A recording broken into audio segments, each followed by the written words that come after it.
like to welcome everybody tonight to the College of Complexes. My name is Tim. I will be your moderator and your speaker tonight. But first, we have a couple of rules to follow at the college. The first one is one fool at a time, and the second is no personal attacks. The College of Complexes consists of the following format. First, there'll be a brief announcements period, then I will speak for a little while. Then there'll be a question period. I'm going to do the best to answer questions. It'll probably be a little longer tonight because the speech is a little bit short. And then we'll have our infamous rebuttal period. There'll be plenty of time for those rebuttals. No I'd like duty. to introduce Mr. Tim Bolger. Yes. Who will be speaking tonight. Tim is very instrumental in maintaining our video lecture library, which I encourage each and all of you to visit, and helps out with the general running of the college. But anyhow, he's going to be trying to talk about Trump and capitalism and the humanity of capitalism. And I already got my question ready for him, and I haven't heard the presentation. Anyhow, let's welcome our speaker, Tim Bolger. All right, Timmy.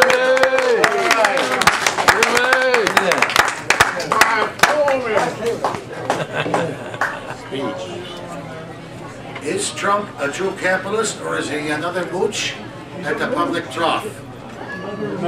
Again, my name is Tim Bolger, and I'll be presenting this question tonight, along with some possible resolutions of it. I'm planning on leaving plenty of time for questions and hopefully rebuttals, because I know you guys will be chomping at the bit after this speech starts. Who is Donald Trump? And what is he? Trump is probably the greatest talent, as he is a master showman along the lines of P.T. Barnum. P.T. Barnum knew the media of his day and used it to his advantage. And Trump uses the media of today to his advantage. What is it that he's known for from The Celebrity Apprentice and The Apprentice? Everybody should know these words. You're fired. You're fired, yes. The thing is, what Trump is known for is attracting good-looking women. Look at Melania Trump. She's our first lady and one of the most classiest dressers around, and has made a lot of the current fashion stuff. The other one, in P.T. Barnum's day for about 150 years, was Jenny Lind, and she went on tour with P.T. Barnum. Now, she too was an operatic voice and a very fox, and that other one on the left is her daguerreotype. And I think that it's kind of a toss-up between her and Melania. Yeah, I agree. Both men wrote books about money and business. Trump wrote the book, The Art of the Deal. And, you know, a lot of you have read it, a lot of it's trash or whatnot, but he's not the first one to do so. The Art of Money Getting from P.T. Barnum. The greatest show on earth was what he had talked about. That book up there is a guy by the gentleman of David K. Johnson, who kind of wrote the definitive biography of Donald Trump in the beginning of the election. Now, a little bit about the background about the author. He's normally a tax attorney or a tax author, and he's coming out with a 100-page book on what he says it should be the new tax code of America sometime this coming spring, thereabouts. His main premise of his book, which he wrote in about 27 days and published the August before the election, was very instrumental. He talks about Trump being a con artist. He's been sued over 4,500 times. He repeatedly shorts his vendors and has been in bankruptcy multiple times. I'll give you two stories about Trump. The first one is about his sleazy business practices. What he does is a lot of times with a lot of vendors is that he'll pay up, he'll get everybody up there, and he'll pay them up for a little while, and he'll say, oh, the work's bad, I'm not going to pay you anymore, it's trash, I don't want to do anything else. And then the vendor would go, maybe have a $30,000 bill to go collect it, and then Trump would then threatened him with a lawsuit of $150,000 or so thereabouts, or lawyers, so a lot of the times the vendors are left short.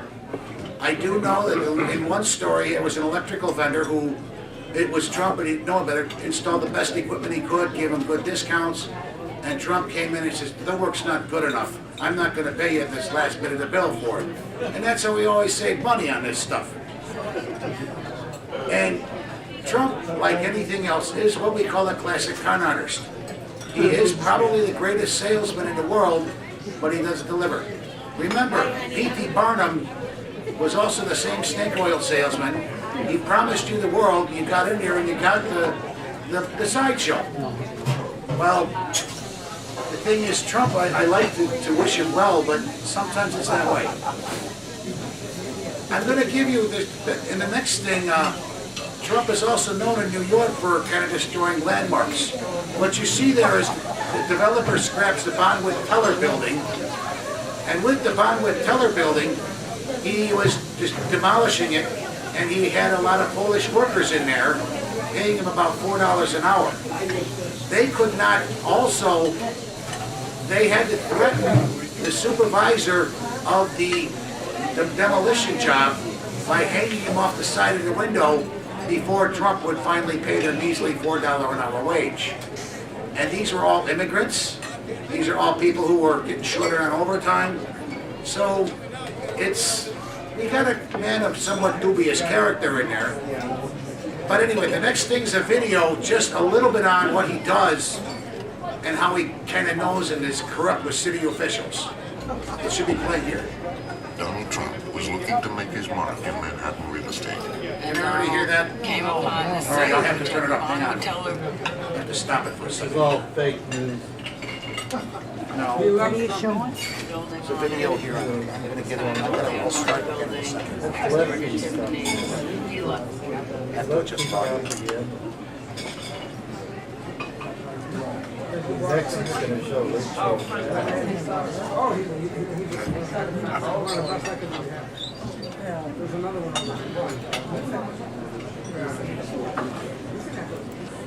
I got a little help from the Russians. Like some of that time. You help me.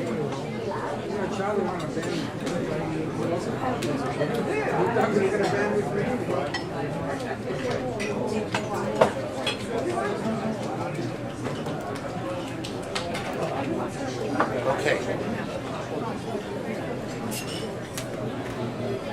Sorry about that. There's always a technical glitch. Now we'll start trying again.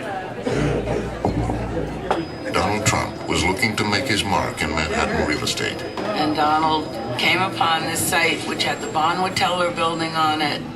It was kind of a landmark building. It was next door to Tiffany's. He loved it. It was to be called Trump Tower. 58 stories of high-end retail and high-priced condominiums.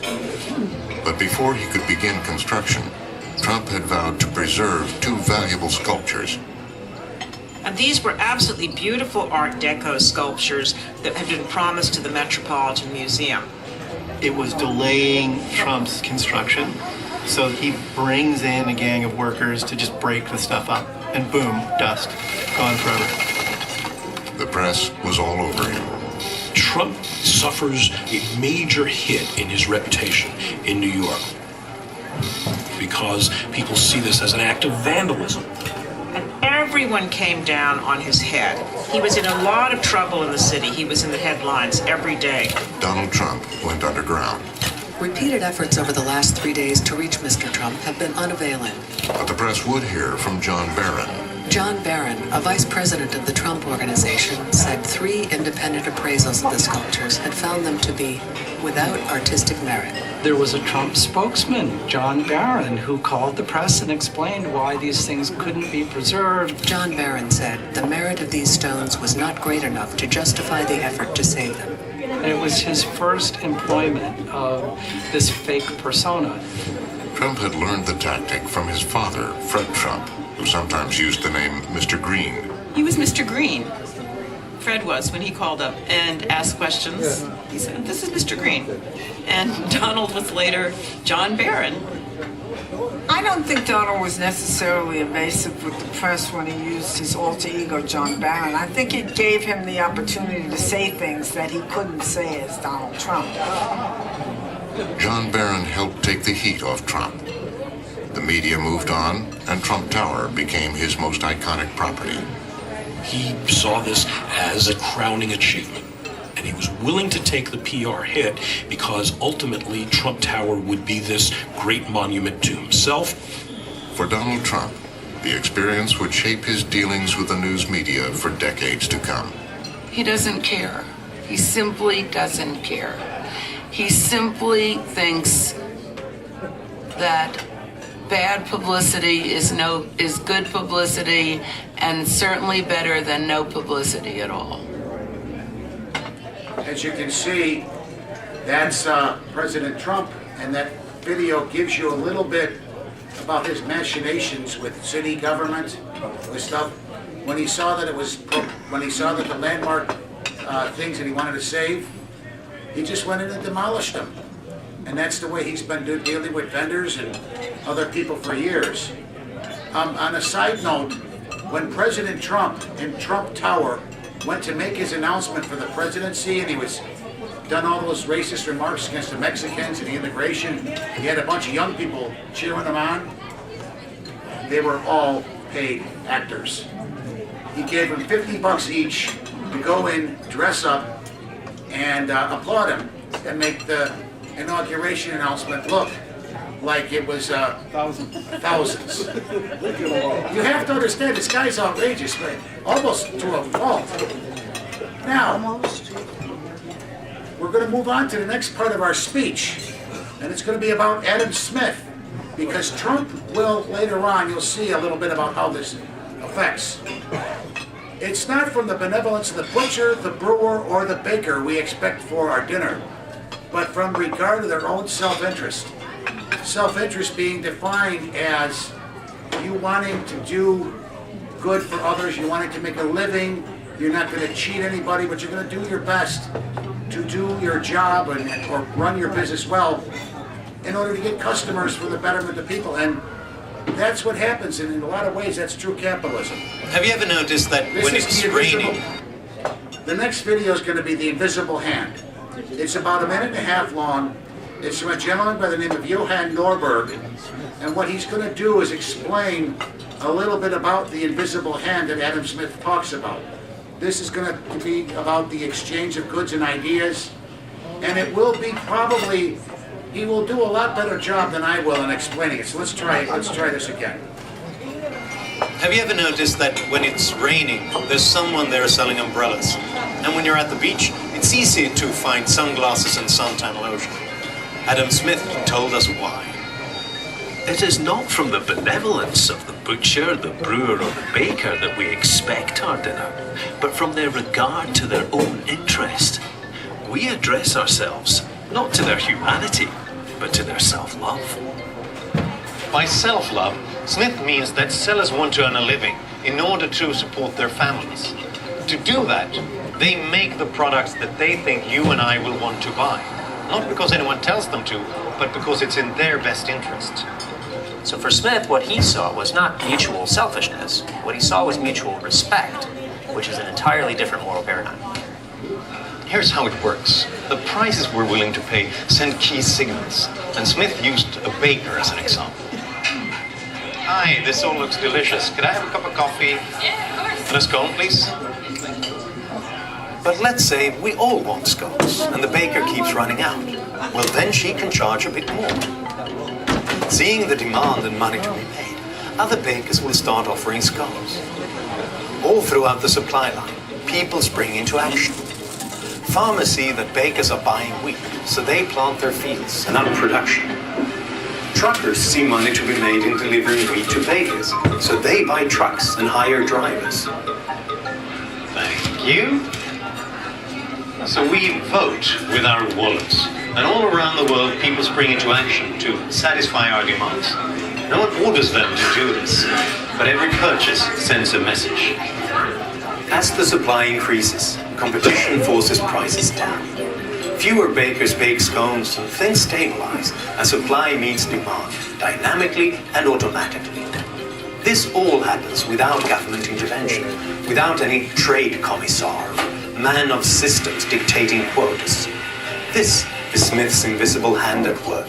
It guides large businesses and even a small baker. Just as the impartial spectator summarizes much of the theory of moral sentiments, the invisible hand summarizes much of the wealth of nations.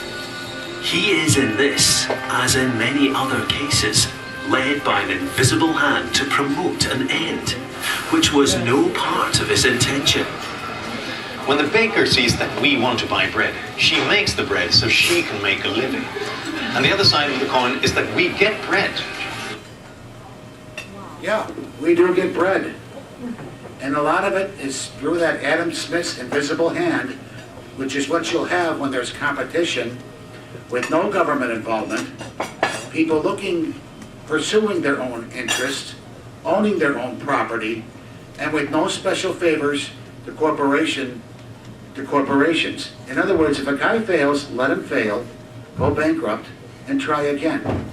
It's essential that you have a bankruptcy laws in a capitalistic system where companies can go bankrupt, because it's part of what Schumpeter calls creative destruction. And with that type of thing, one of the reasons why the U.S. is still so prosperous is that we do let companies go bankrupt. We let them settle their bills with their creditors, and then after a little while, a lot of times they start again. I have a personal friend of mine, I'll call him Andy, and he ran a company called, he basically made discs for, computers and cases and things, and he had a small plastic injection molding company for a long time.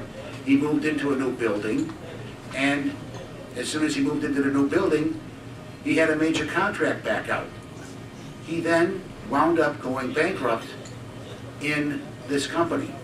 But since it was family owned, and he was able to settle up his debts, he then wound up taking a small part of that business, regrowing it into a brokering operation. He's now a millionaire in Singapore a couple of times over. Now, Andy wasn't always the best guy to look at because he was a 90-pound runt when I saw him when I would wrestle him in high school, but quite a different opportunity when 20 years later he's your boss. The humanity of capitalism is just that. It's a humane system. Most rich people are not trying to make a lot of money and be these super duper idiots. What they're really looking for is trying to acquire honor and esteem amongst their peers. Consumers who are educated into buying things well will, at a fair and proper price, will probably be good with policy.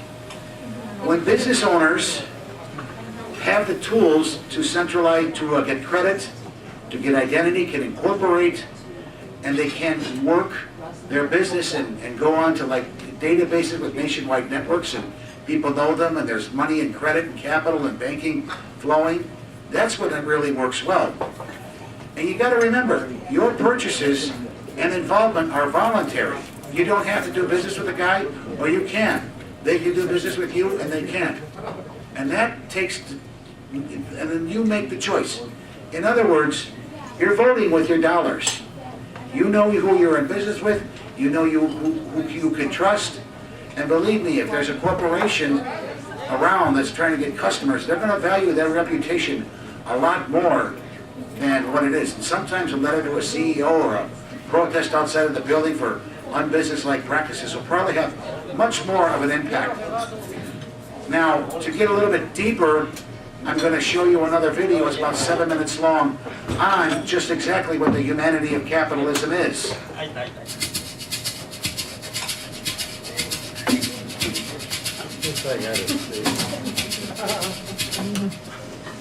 Adam Smith is our guide to perhaps the most pressing dilemma of our time: how to make a capitalist economy more humane and more meaningful. He was born in Scotland, in Kirkcaldy, a small manufacturing town near Edinburgh, in 1723. He was a hard-working student and very close to his mother. He then became an academic philosopher, wrote a major book about the importance of sympathy, and lectured on logic and aesthetics. He was also one of the greatest thinkers in the history of economics, in part because his concerns went far beyond the economic. He wanted to understand the money system because his underlying ambition was to make nations and people happier. Smith remains an invaluable guide to 4 ideas. When one considers the modern world of work, 2 facts stand out. Modern economies produce unprecedented amounts of wealth, and many ordinary people find work rather boring and, like he complained, meaningless.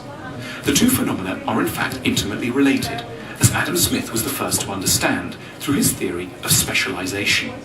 He observed that in modern businesses, tasks formerly done by one person in a single day could far more profitably be split into many tasks carried out by multiple people over whole careers. Smith hailed this as a momentous development. He predicted that national economies would become hugely richer the more specialized their workforces became. One sign our world is now so rich, Smith could tell us, is that every time we meet a stranger at a party, we're unlikely to understand what they do. The mania for incomprehensible job titles like logistics supply manager, packaging coordinator, or communications and learning officer prove the economic logic of Smith's insight. But there is one special problem with specialization: meaning. When businesses are small and their processes contained, a sense of helping others is readily available.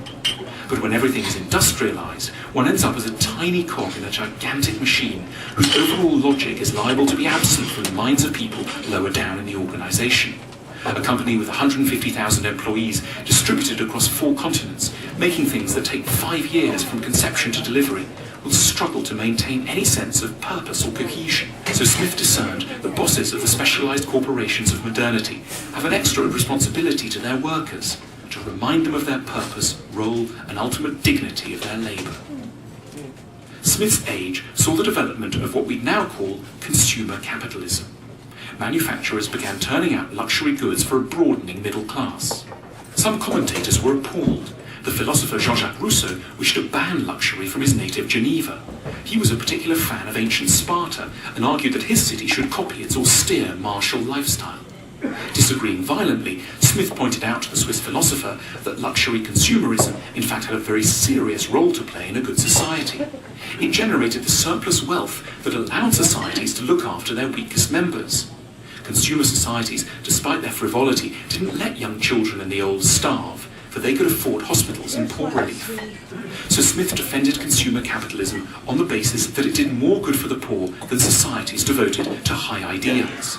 That said, Smith held out some fascinating hopes for the future of capitalism. He didn't want it to stay stuck at the frivolous level forever. He observed that humans have many higher needs that currently lie outside of capitalist enterprise. Among them, our need for emotional education, for self-understanding, for beautiful cities, and for rewarding social lives. The hope for the future is that we'll learn to generate sizable profits from helping people in truly important, ambitious ways. Properly developed, capitalism shouldn't just service our basic material needs while exciting us to buy frivolous things. It should make money from goods and services that deliver true fulfillment. Then, as now, the great question was how to get the rich to behave well towards the rest of society. The Christian answer to this was, make them feel guilty. Meanwhile, the radical left-wing answer was, then and now, raise taxes. But Smith disagreed with both approaches. The hearts of the rich were likely to remain cold, and high taxes would simply lead the rich to flee the country. He proposed that, contrary to what one might expect, it isn't money that the rich really care about. It's honor and respect. The rich accumulate money not because they're materially greedy, but primarily in order to be liked and approved of. So rather than taxing the rich, governments should understand the vanity at the heart of the rich and their motivations. They should therefore give the rich plenty of honors and status in return for doing all the good things that these narcissists wouldn't normally bother with, like funding schools and hospitals and paying their workers well. As Smith put it, the great secret of education is to direct vanity to proper objects. Big corporations feel very evil to us now, the natural targets of blame for low-paying jobs, environmental abuse and sickening ingredients. But Adam Smith knew that there was an unexpected and more important element responsible for these ills: our taste. It's not companies that primarily degrade the world, it's our appetites, which they merely serve. As a result, the reform of capitalism hinges on an odd-sounding but critical task: the education of the consumer. We need to be taught to want better quality things and pay a proper price for them, one that reflects the true burden on workers and the environment. A good capitalist society doesn't just offer customers choice, it also teaches people to exercise this choice in judicious ways. Capitalism can, Smith suggests, be saved by elevating the quality of consumer demand. The economic state of the world can seem at once so wrong and yet so complicated, we end up collapsing into despair and passivity. Adam Smith is on hand to lend us confidence and hope. His work is full of ideas about how human values can be reconciled with the needs of businesses. He deserves our ongoing attention because he was interested in an issue that has become a leading priority of our own times: how to create an economy that is at once profitable and civilized. Now, we all know that sometimes it gets a little bit out of skew.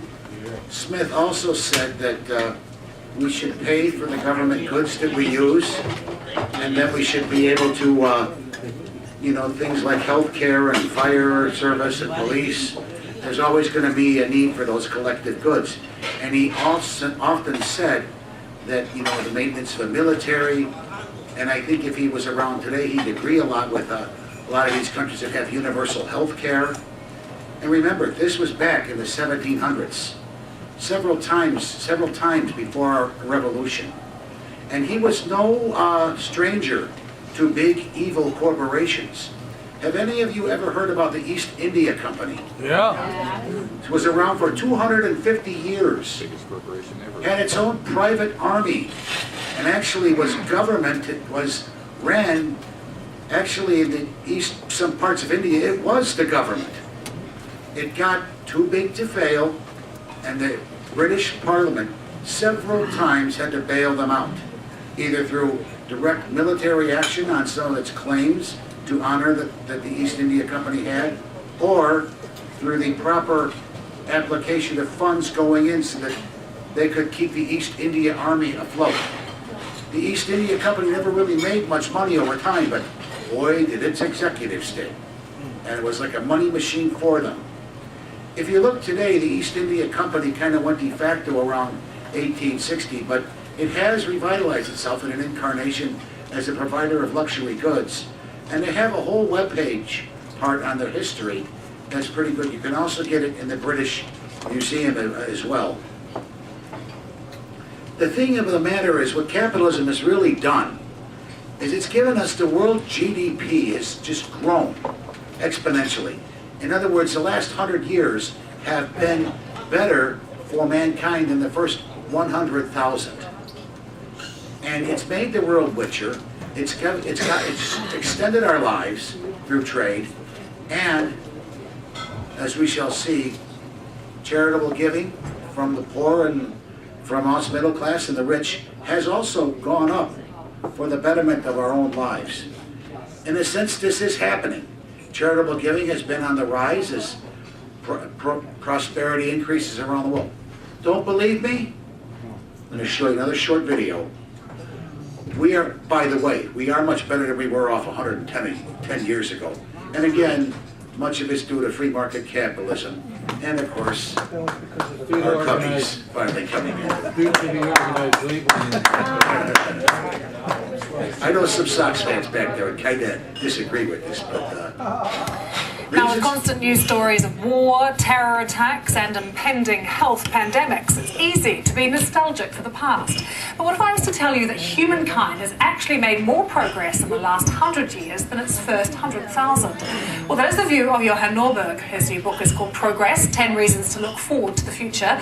And he says, although most of us don't realise it, the good old days are actually now. We'll be talking to Johan shortly, but first, here's a few facts for you to consider.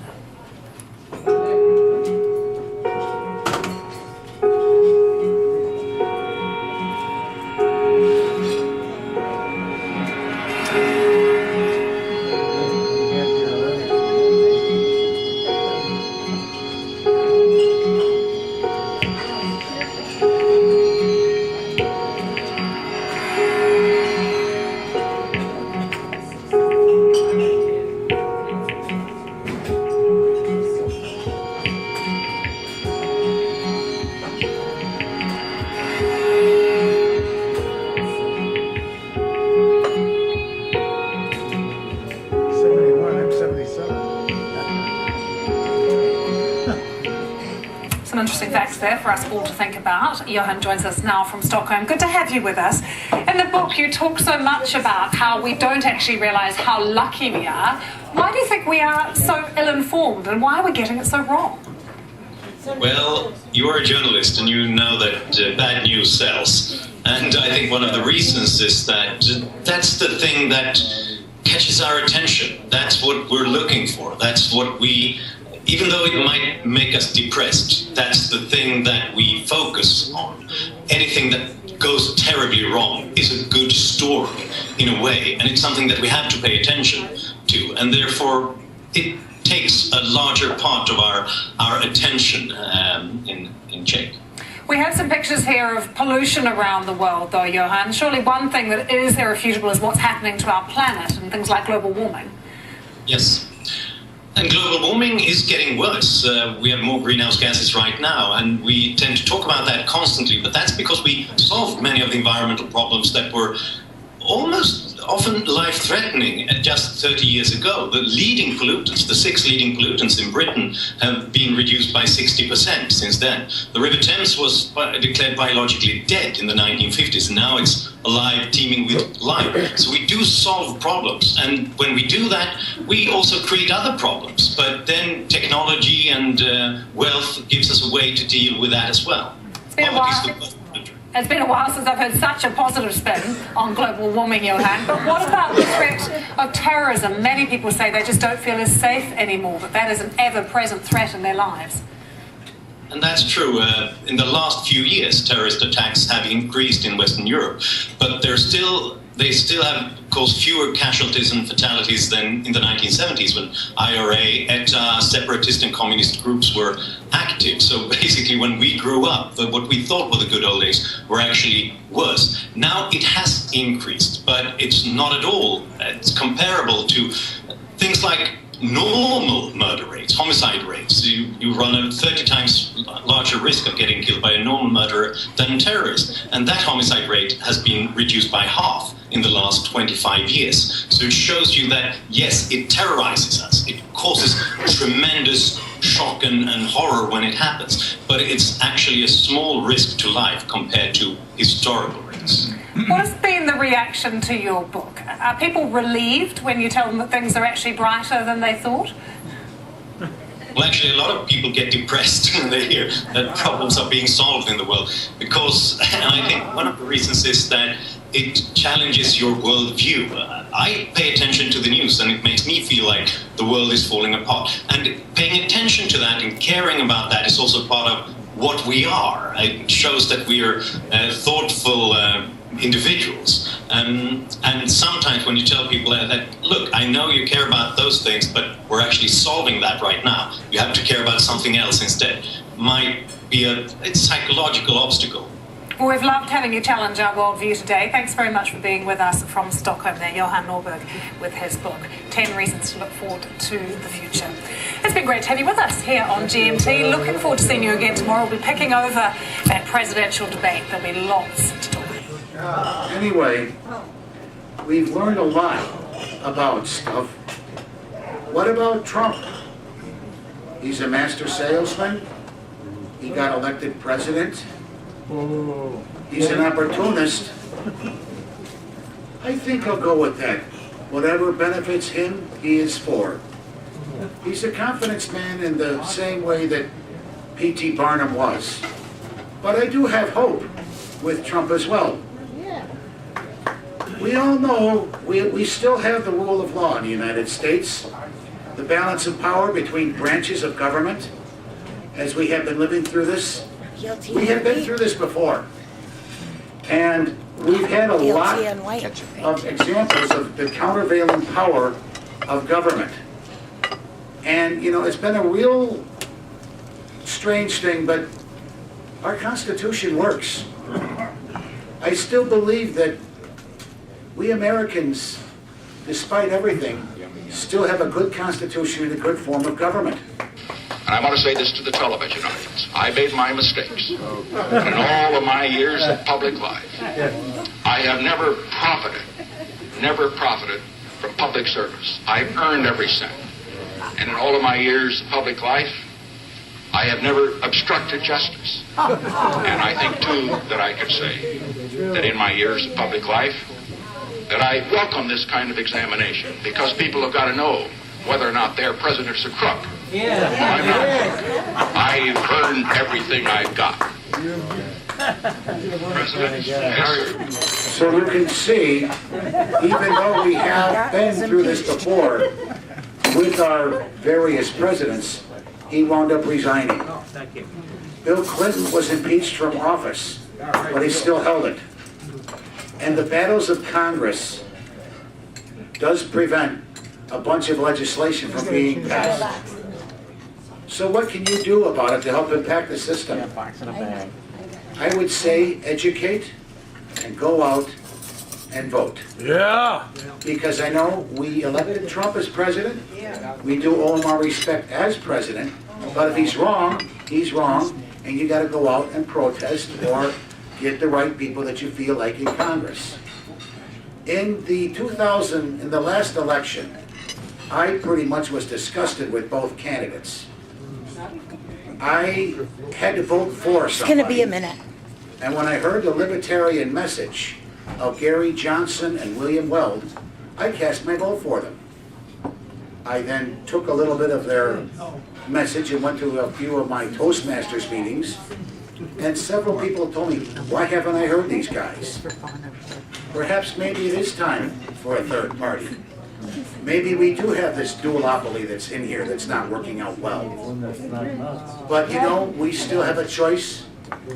If you don't vote, you're not going to be part of the problem. If you're just going to complain, you're going to be part of the problem. Get out there, get involved, do something.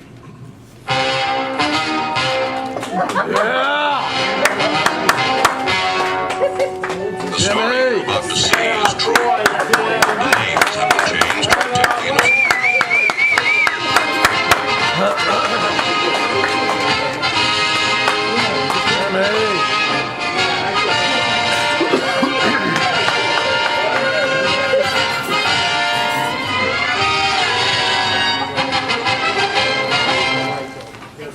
So now I will take your questions from the audience.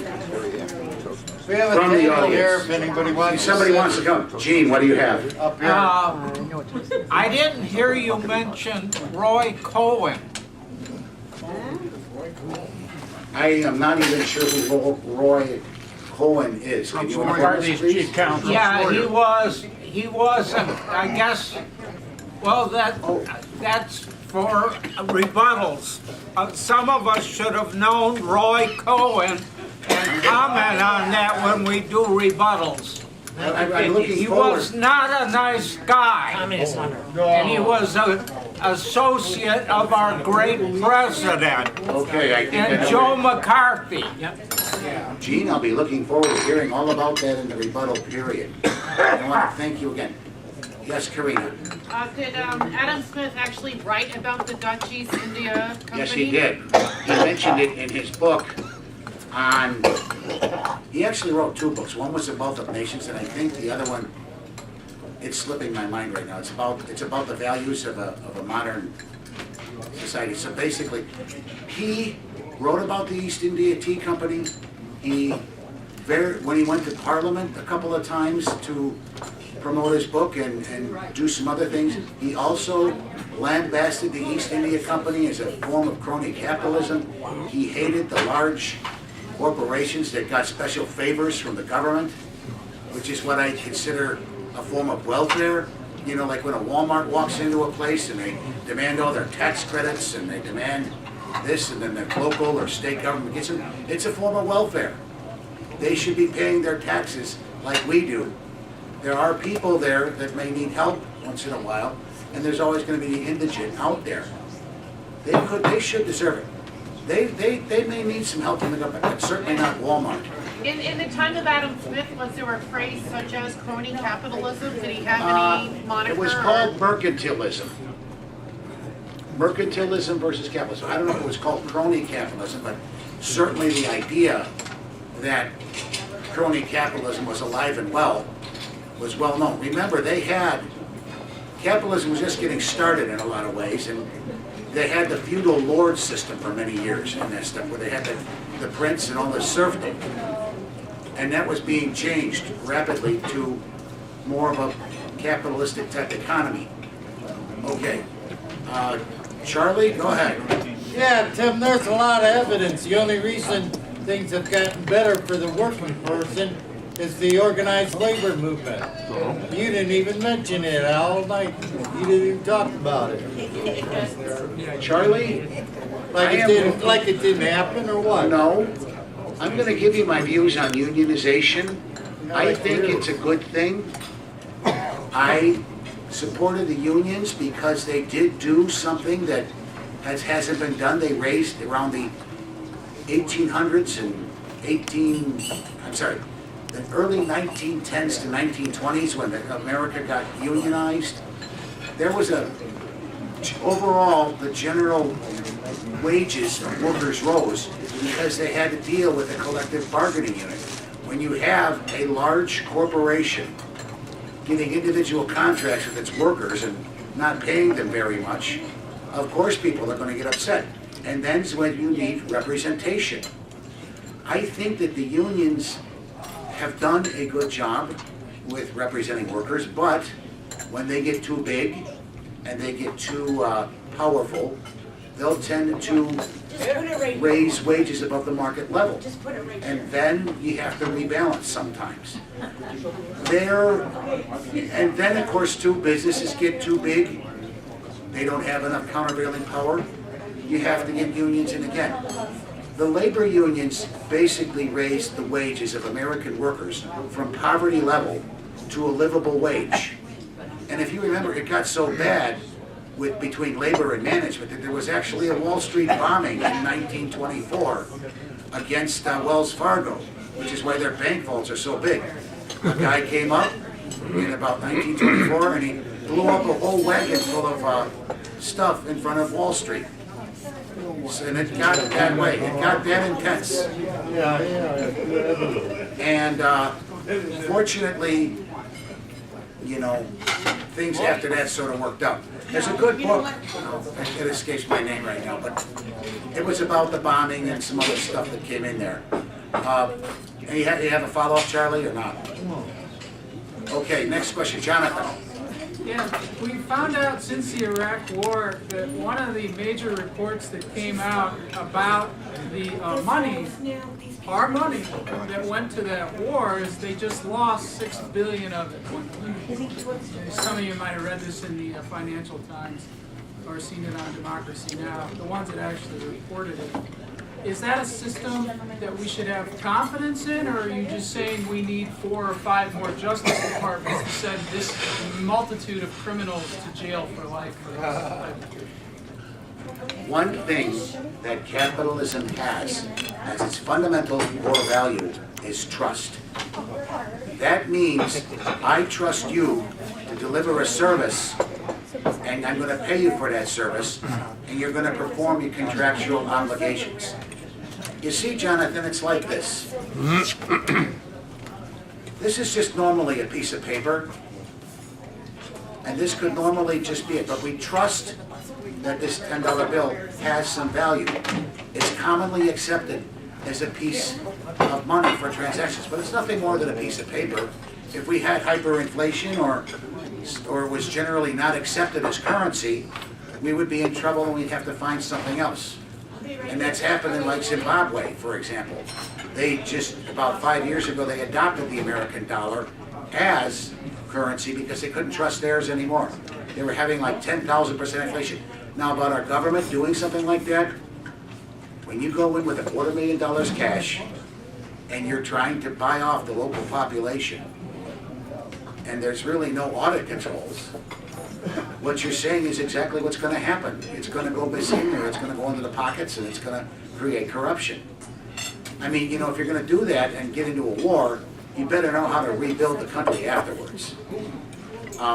I could go on and on about it, but with the system you're saying about, it's inevitable there's fraud and corruption. Yes, Raj. Can you talk about capitalist workers and a society's interest at large. I'm sorry, Raj? Society. Capitalism, Okay. workers, and society. Okay. What kind of relation? Raj, I'm still not quite sure what you're asking about. If you're asking about workers in a capitalist society, you know, if they're wage earners at a large corporation, they have a sense of security. If it's a small business owner, like yourself, a lot of times you have to struggle and strain a little bit to pay your bills off sometimes, take care of taxes, meet payroll. It can be a very tough job. I mean, I think sometimes that the most saintly people in our society are small business owners, because they are doing things like making payroll, they're making sales, they're innovating to get things done. And as far as a capitalistic worker's concerned, everybody's, I think, got something to do with that. You know, I mean, it's inevitable, like when you're in a market or something, that there's going to be some form of salesmanship, some form of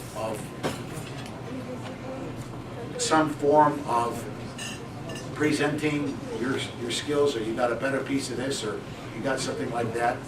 And if they get a fair market wage for it, they would do it. You know, I'll give you a little side note. I do video. I know how to do video real well, but I don't do a lot of commercial work right now because I'm not sure that I can finish it on time. If I do a piece of commercial work, I wait until the DVD is in their hand before I collect any money. Also, if I've had an advance or something and I can't finish the job, I'll stop it. But the thing is, they are trusting me to complete a job, and that's for you getting the contract. Also, too, I've quit because they've asked way too much over some time. I remember one time I did a gal, she just wanted a short 5-minute video. I had to re-edit 86 times because she was never happy with it. I finally said, we're just abandoning the project, here's your money back. And she was never told no. I think all of us need to learn those skills. And could I answer your question for you, specifically, or did you mean something else? Okay. Yes. So do you think when we get closer to the end of Trump's term that they'll start working on the emoluments clause as a reason for him not to run again? I honestly think, according to David K. Johnson, that he will either have a constitutional crisis like Nixon, or he will shut up and start working with the Republican Party to get some policies passed. And I think he might, and if he does that, at least he can learn. They often said during his campaign, let Trump be Trump. And if he doesn't keep his mouth shut and doesn't learn how to be president, he'll be out of office. And we won't need the emoluments clause. We'll have another Watergate. Yes. JFK and Ronald Reagan reduced the income tax rate to 25%, and it resulted in 5% growth rate. Now, are you for or against Trump's tax package? I'm against Trump's tax package because it doesn't reduce the deficit, and it doesn't do exactly what you're going to say it's going to do. That tax package is a direct result from two people called the Koch brothers. There is more in that tax package to benefit the rich. In other words, give them more power, give more away to them than there would be with the middle class.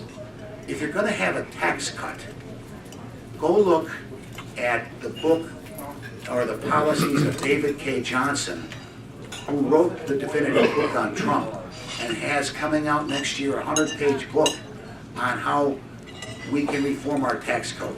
He says we have a good tax code for 1960, but it hasn't been modernized.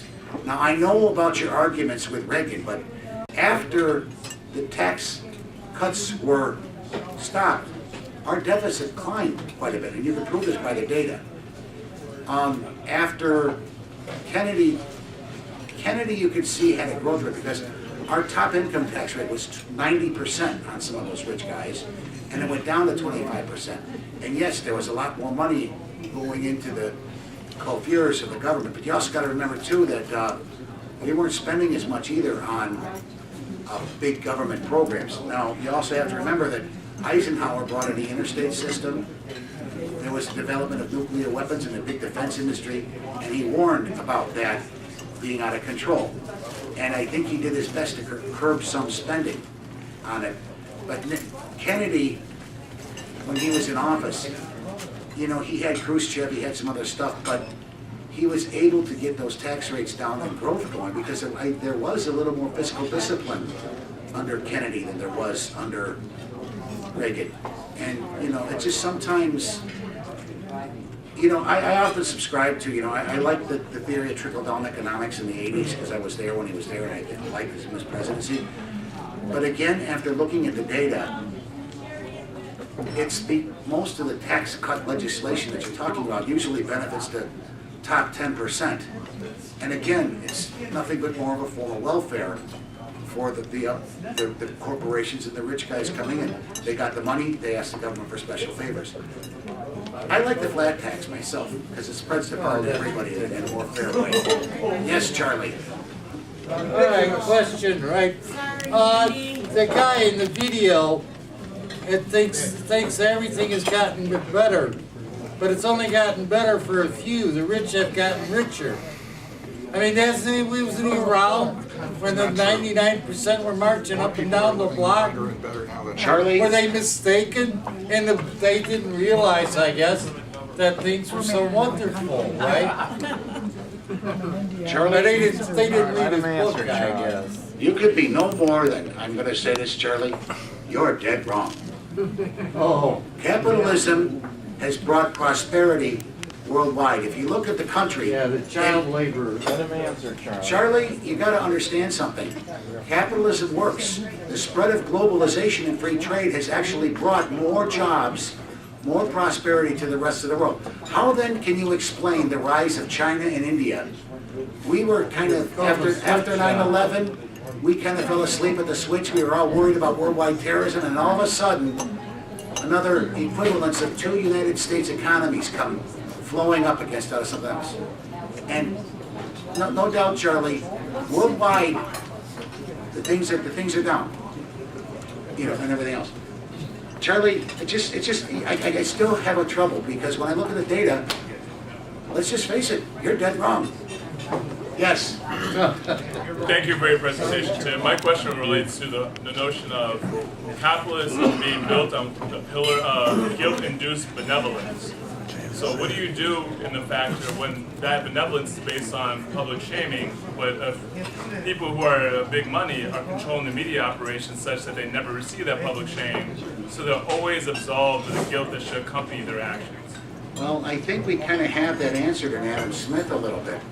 You know, Bill Gates, it took a public shaming, I think, of Bill Gates for him to quit his greedy ways when he was in Microsoft, when he was before the Congress of the United States.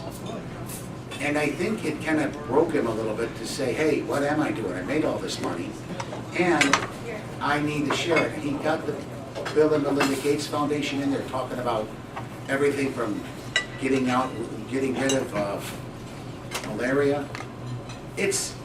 I don't really have an answer for that from the public shaming perspective of it, but I think in a lot of ways, rich people have a desire to better themselves, to be more liked around their communities, and I think that's a far better way to increase motivation with giving than the public shaming would. I think it does have a place sometimes, and I do know that the other richest man in the world, help me here, guys. It's Amazon. Not Amazon. The other, it's the guy who was Warren Buffett. Warren Buffett.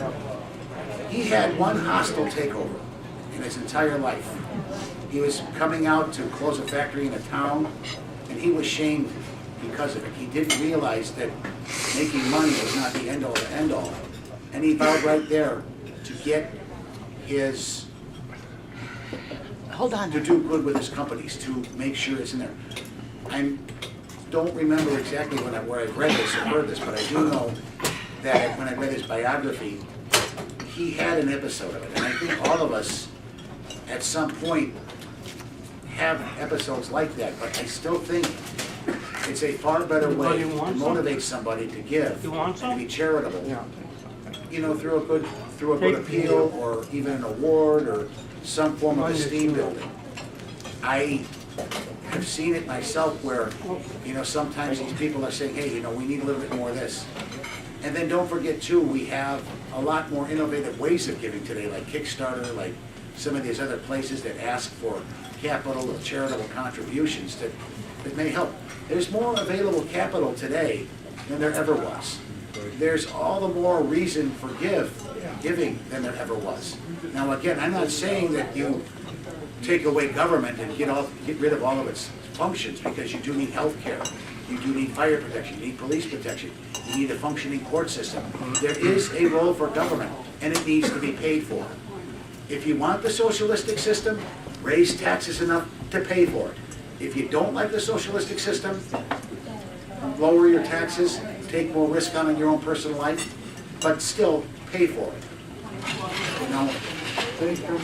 Okay, anyone who? Okay, go ahead.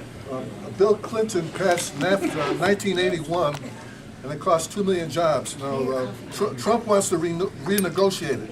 What do you think about that? Trump is stupid, because we have been built to the tune of almost $1 billion per year because of the free movement of goods and services over those borders. What really needs to happen with those borders is to open up to people being able to do the same thing.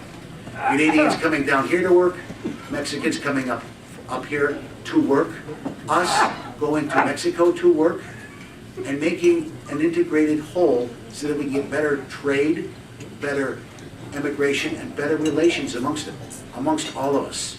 Sometimes this divided world is actually hindering us.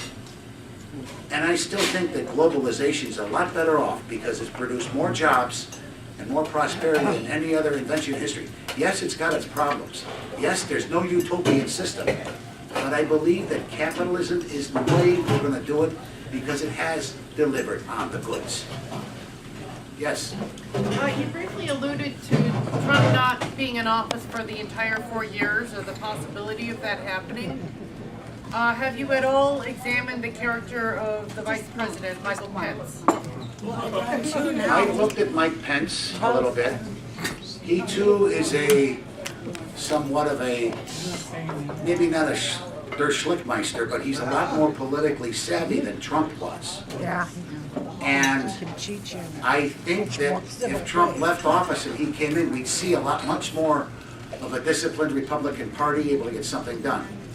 If Trump takes the advice, shuts his mouth, and doesn't make these bombastic comments and starts acting like a president, he may still do a lot of good things.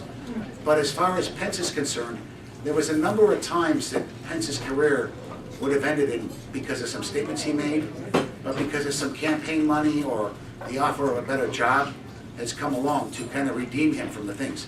I know that when he was governor of Indiana, he was on his last ropes, and then he was offered the vice presidency. His life has been a series of breaks like that. Okay, yes, Charlie.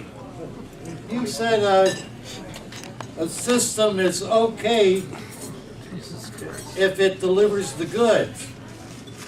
Well, slavery and indentured servitude deliver the goods, using your criteria then. So they deliver goods better than any other system, right? I never said that. Well, the criteria used was if it delivered the goods. That's all you care about is the bottom line, right? Well, Charlie, without looking at how the goods got there, right? No. Doesn't matter. I'm going to say again, Charlie, you're dead wrong. You see, Charlie, it's very simple. It's very simple. More people are benefiting under capitalism. More people are living more humane, longer lives than under that system. We had that back, and we still have it in some third world countries, and the people there are miserable. Oh yeah, they may deliver the goods and your crumb of bread, but they're certainly not going to deliver widespread prosperity when people are left alone without government intervention and left alone but they also have a solid rule of law and no corrupt government. Well, look, who has assisted more people? The United Nations Association or global capitalism?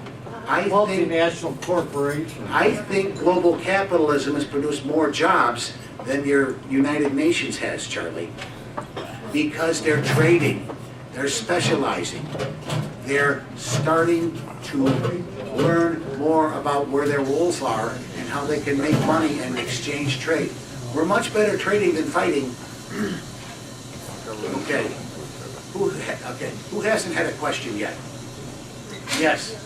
Yeah, I don't know if you'd be willing to address Trump's attitude towards Medicare, Medicaid, Social Security, and especially Social Security disability. It seems that although he purported to support keeping those programs in place as is, left out Social Security disability during the campaign. He didn't say anything in support of keeping that, but now it appears that he's willing to go along with the Republican Congress and their plans to cut those programs, and especially Social Security disability, which would just be terrible for people that need it, and would revert us to that heartless capitalism of the late 19th century. Which, I don't know if you consider that true capitalism or not. So, I think, again, there are certain government programs where people are going to need help. And the Social Security disability program, I think, would do it.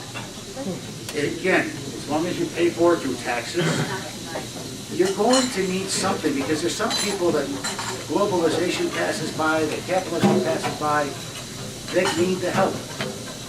And I think it's kind of a little bit hypocritical that when a congressman has these great health plans from the federal government and he's cutting down and he's cutting the other programs, yet supporting corporate welfare, that's the height of hypocrisy.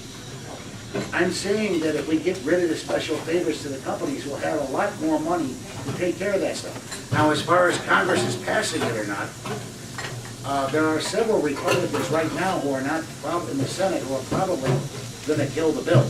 that's wishful thinking. Well, and if it passes, there will be protests in the street, I believe, on some of this stuff. Now, I'm not going to say it. I mean, that's why we have to get involved with our congressmen. That's why we have to lobby and do things. Now, I'm in a special position. I get my health care from a VA, so it's a socialized medicine. I don't have to worry about it. But I do know people who pay for it do. And we've got a health care system that I think is somewhat broken. I think the insurance companies are an unnecessary middleman. I know that in some cases, Medicare, Medicaid, and whatnot are a lot more efficient. And every other industrialized country in the world has some kind of system like that. I think we in the United States are just behind. Obamacare, I think, was a first step to try to get there. But with the problems we're having with it in some corners, it is like a tax that doesn't need, that could be much more drastically reformed. Now, Trump's the one killing it. well, the problem is, I think,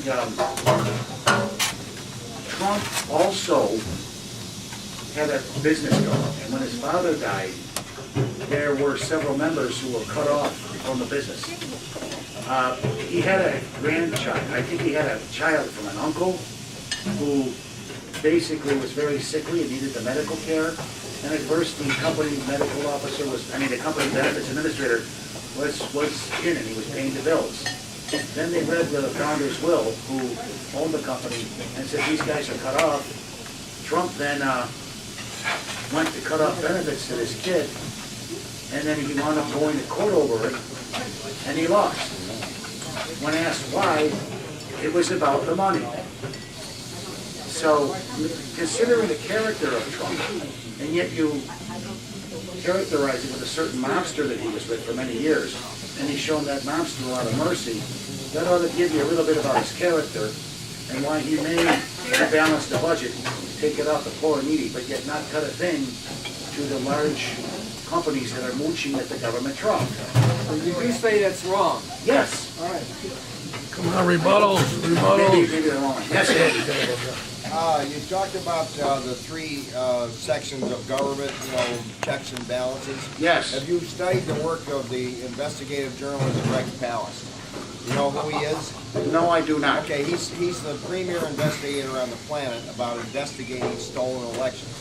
Okay. And right now, the Republicans are busy gerrymandering all kinds of things and putting in voter ID laws that will make it impossible for Democrats to get the poll and vote. You're talking about voting and everything, but the elephant in the room is the massive voter suppression we've had in the last 15 years. I wouldn't agree with the voter suppression, but with gerrymandering I would. And there have been ways that some of the elections have been rigged. I'm not going to sit here and do it because I do know that when you're the party in power and you're trying to maintain it and it's getting down to the ballot box, if you can, draw up a district of all Republicans, you're going to do it. That's why we got to have a little bit of reform on when they draw up the next congressional districts after the next election. Should be put in the form of a committee and more compact and contiguous instead of all over the place. Now, I don't know much about your thing, but I'd like to hear more about your man in the rebuttal period. Okay? Yeah, rebuttals. All right. Come on. Go ahead. Yes. Okay, go ahead. That's you. Go ahead. I just want to say that I really believe that socialism does not work. And I say that because I was in Russia right after they opened the doors to the West. It was closed. I saw people there stand in line for 5 blocks because a shipment of shoes came in. There were no shoes to be had. I saw women stand in line for 4 hours to get meat because there was no meat. There was nothing there. Okay. I would go to a restaurant to be waited on. There'd be 4 waiters in the corner smoking, but nobody would wait on you because they all got the same wage. People need incentive to work. In socialism, why work if you're going to get the money? Either way. All right. Remember, this is question time. We will have rebuttals afterwards. Thank you for your comment on what it does. Again, a lot of the guests just don't know the protocol.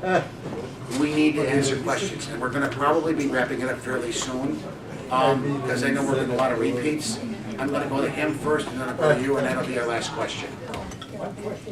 Yeah, sorry, Tim. One of the other things you mentioned was that the growth of GDP was an indicator of the growth of mankind and the betterment of mankind. But how do you then explain how countries with far significantly less GDP are much happier overall in terms of their culture and their day-to-day existence? Money is important, but sometimes it's not that important. Culture does make a big difference. And I know we Americans work a lot harder than those in Europe. And a friend of one of my cousins, I was just hearing about today, they get 30 days off in Europe. And she said, and their work and personal life is separate. They have a very, very line that you do not cross when you go to work and when you go to home. They may have it a little bit more right. Sometimes our culture of work may not be the best thing. We're human beings. We need to recreate. We need the time off sometimes. And I need, whether it be legislated or not, we also need to make a living. But the vacation isn't necessarily a thing. Our de-stressing from work needs to be done. And I sometimes wonder if we're doing the right thing in our country with all these smartphones and emails and instant-on stuff all the time. GDP does indicate a level of survivability. It indicates that you're able to get by with what you're doing. But like anything else, I think in the economy, what Adam Smith was talking about in his betterment, is that when you get enough to live off of, you're then going to want to have leisure stuff. Look at a company like Apple Vacations, the largest provider of vacations in the country. They have a marketing campaign, they have things you do, and then they book everything for you, and you can get it. And they're making money doing leisure time with people. Several of your cruise ships companies are there. And people who have a little bit more extra, a lot of times pay for tours and life enriching experiences. And that's a good thing. But no, it's not an indication of how happy you are. That's an individual decision. It's a lot of part of our culture. It's not everything, but it certainly is a reasonable indicator whether your people are gonna be upset all the time or not. The more wealthy, when you have more wealth, more is required of you to manage it. Sometimes it's better just to get by and have a very good life. Other times it might be better because you want influence. I mean, you know, I'm voluntarily up here giving this speech. It's something I enjoy doing. I've been stressed trying to get it together, the equipment, all this. But I must enjoy the challenge and the honor of being up here and trying to address some major life questions. I mean, I'm getting something out of this. I mean, I'm getting a lot of... I wish you'd use the microphone. Oh, okay. Sorry. I do get a lot of enjoyment out of it. And like any transaction, if you want to call it that, no, GDP's not an indicator, but a good, strong one. If you're richer, you're going to have the opportunities to have a better life than you would if you were poor. And I hope I answered your question. All right, our last question over here. The Democrats want single payer, and it hasn't worked in Canada and United Kingdom. Bullshit. It hasn't worked. They have to wait a long time. There's poor service, and it's funded. It's not funded. What do you think? And I'm afraid you two are dead wrong. You're wrong. And the reason I say that is if you look at the British House of Commons, under the leadership of their current Prime Minister, somebody help me, Prime Minister of Britain, please. May. Yeah, Theresa May. She has funded that service, increased benefits, gotten some of the welfare down, and basically has gotten rid of a lot of government waste. And she has decreased wait times. She has done everything else. Now, they don't pay for a lot of their health care over in Britain. And it may not be like your premium Cadillac insurance policies here, but it's certain people are getting treated. They are getting taken care of. In Canada, again, too, it's a misnomer. Their system over there, again, it's funded by the government. Yes, they have to wait because you don't have the intrinsic supply and demand forces working on it, you know, but they are getting funded. Now, in our country, I think we're about a third to two-thirds of the way there to some form of socialized medicine because of Medicaid expansion, of insurance being provided by a lot of the people here in the country, and it's a lot more expensive here. We pay we pay close to maybe double or even triple the expense over what other countries pay for health care. Now, that's not to say that we don't get good health care. I mean, if you can afford it and get the right insurance, you can, and you go into a hospital, these things look more like posh hotels. In Europe, they still look like hospitals. Yeah. Okay? But they want to give our Medicare to everybody, to millions of people. I have great insurance. Medicare is great. But they want to give it to everybody, even the illegal aliens coming in. And, you know, here's the deal. It's not easy to come up with this stuff. But I believe healthcare should be more of a government service like fire protection, like police protection, that kind of thing. You may have good insurance now, but, you know, certainly in later years, when that insurance goes away and you're on retirement, or on some other form of government, Medicare or Medicaid, which you probably inevitably will be because of our longer lifespans, it'll become an affordability problem. And yes, I agree, we need financial reform, we need to get fraud out of the system, we need to do other things, but I think I don't know if I can really answer your question. I just know that what you quoted me was somewhat misnomers. They do have health care. There is some waiting times. But normally, most of the people over there are satisfied with it. Now, I know Canada, saying, all right, I gotta cut off, we need to get these rebuttals going. So, who wants to give a rebuttal tonight? Okay, Andy, why don't you get up here and take over, and we'll be ready to go. All right. Jimmy!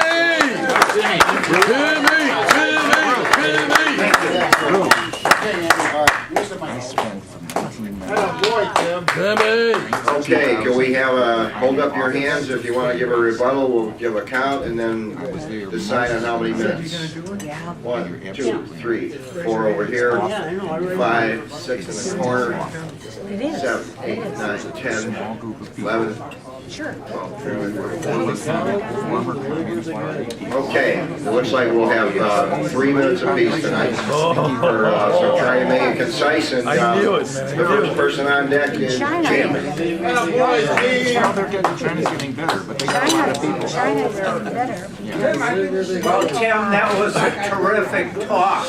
Unfortunately, I can't concentrate on rebutting your talk. I wanted to talk about Roy Cohen.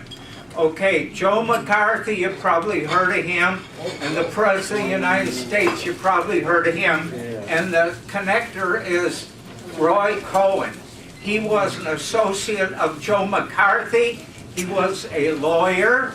He told our president to never give up. Always fight any time you're sued or somebody opposes you. You fight them with everything you got, and if you lose, you declare victory. Any advertising is better than none. Also, my understanding is this guy was gay, never admitted he was gay, and hated gays. Now, I'm trying to put that all together from two things. From The Choice, some of you might have seen The Choice on DVD, or Sex and the Constitution by Jeffrey Stone. So if any of that sounds wrong or goofed up, I'm trying to put this together. I'm 80 years old, and I feel every year of that, so I sometimes don't get things right. But look up this guy and find out something about him. I'm a I'm not going to say the guy was evil.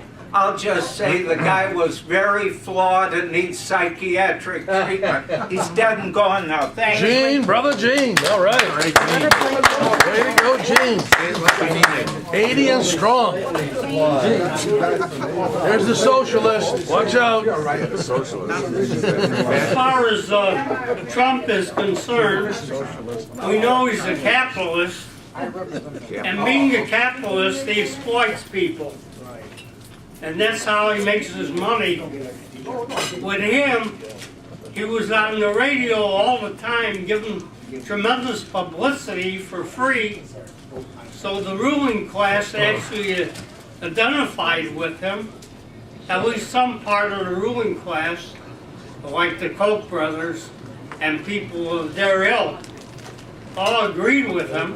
And that's one of the reasons he got in. But as far as capitalism is concerned, it's a changing system. At one time, we had what we call free enterprise. That is, a lot of small businesses came into being in order to serve the public. I was living on the west side when I was a kid, and you see, it was all small businesses. You had a bakery, you had a fruit store, you had cleaning, places for cleaning. It was all done.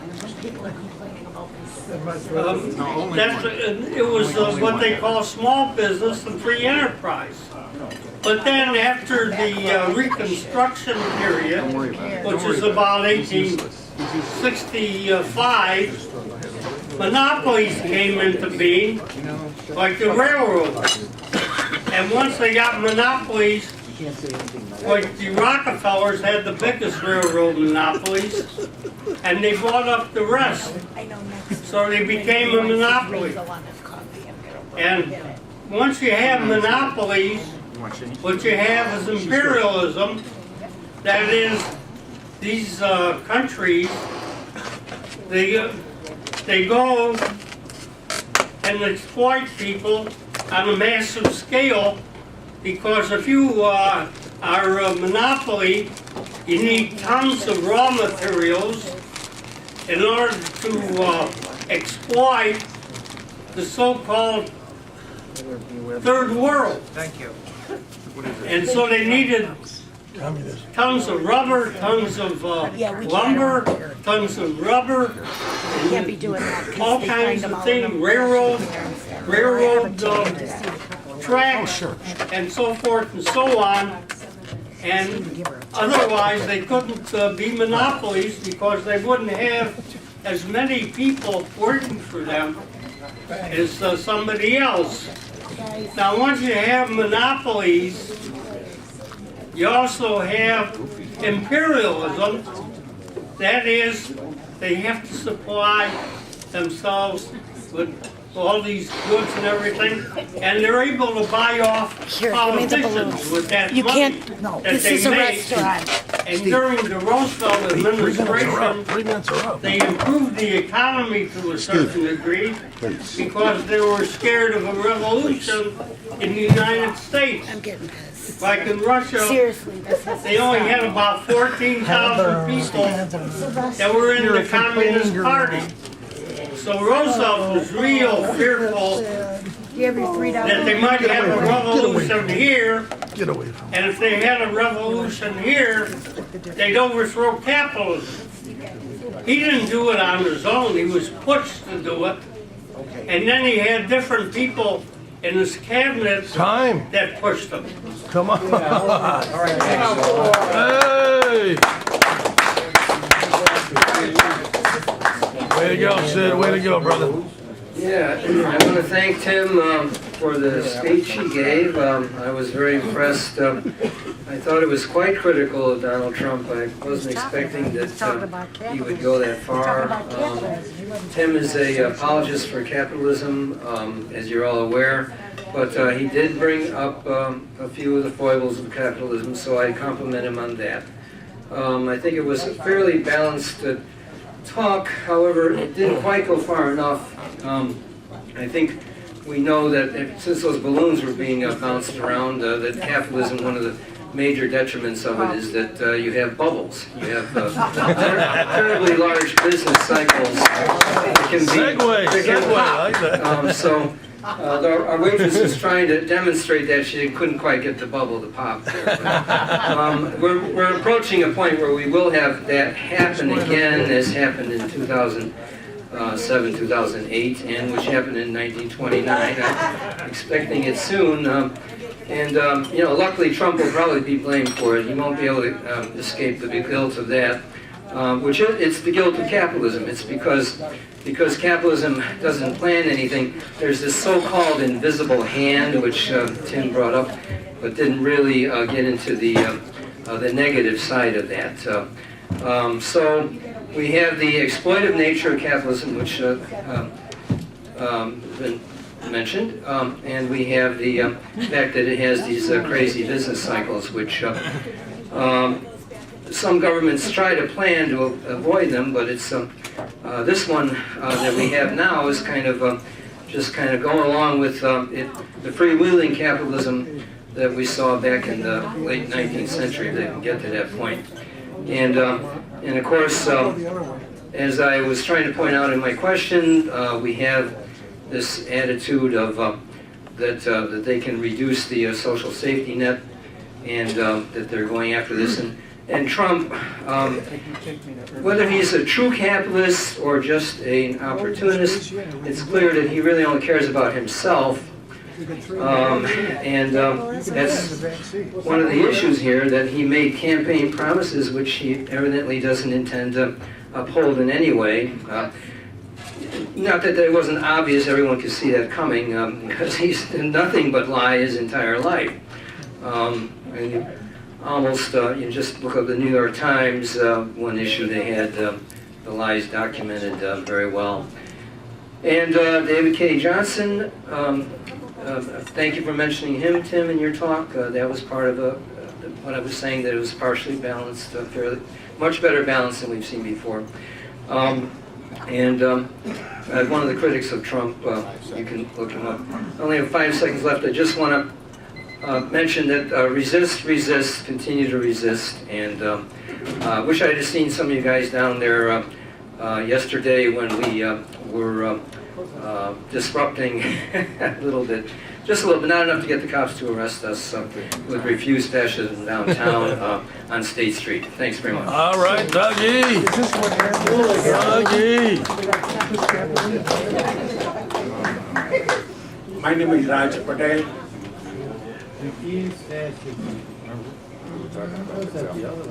I think Trump is elected president. I accept that. And unless it's something going to make a difference, I don't want to talk about him because he's doing as good a job as possibly can be done. And something good has come out is that world countries have paid attention. They're paying attention to problem in their own countries. As Trump does here. So I'm not very unhappy because Obama did not perform that well, in my opinion, in 8 years. And Democratic Party do not have a good alternative. Yes. As far as capitalism is concerned, it's gone, basically. I'm capitalist. I work all my life in my own business. Before that, my father worked all his life in his business, and his father worked in his business. But the personal relationship with Adam Smith is talking about, between a bread seller and bread buyer, is not there anymore. Okay, nobody, I go to Main Street, nobody deciding that I'm buying here this because of the other guy treats me well or it doesn't work anymore. Technology has gone so far. Look at Uber. Who would have thought? Out of it, millions and millions of jobs get affected by that. Okay, taxi drivers gone. These automatic cars will be taxis. Then more people will be gone. Okay, so it's not there. Any personal relationship, the cab driver and a cab rider, is not there. And it was going anyway because people were not appreciating that. We look at Steve Jobs' Apple. He knew how to hype a product, he knew how to make a product, and then it worked. It's not that he was nice or not nice, he was just technocrat. Okay? Bill Gates worked. Okay? Now he's nice now in a later day, but most of his life, he was technocrat. He wanted to make things succeed. And that is what it is. And I'm going to say one thing very important. Technology is the solution. These small talks about mechanics of the government, we don't understand. Mechanics of government is very complicated. Passing a legislation, writing it, understanding it is very, very complicated, and we cannot make any difference there. Okay? And let's be real about that. We can talk about broader terms what we want. And the personal relationship is gone. Other day, Elon Musk, in a Rolling Stone. Adios. That's it. All right, Raj. All right. Jim Heck. Lifelong Democrat on the floor. With regard to the comments that were made earlier about somehow communism and socialism being somehow superior to capitalism with all its faults. Well, I've told this joke to some of you before, that in the 1950s there was a big party conference in Moscow. And at this conference, the gentleman stood up and said, "Comrade Chairman, what is the difference between capitalism and communism?" And the chairman said, "Comrade, I'm glad that you asked that question. It's a very important question. Under capitalism, man exploits man. And under communism, it's the other way around."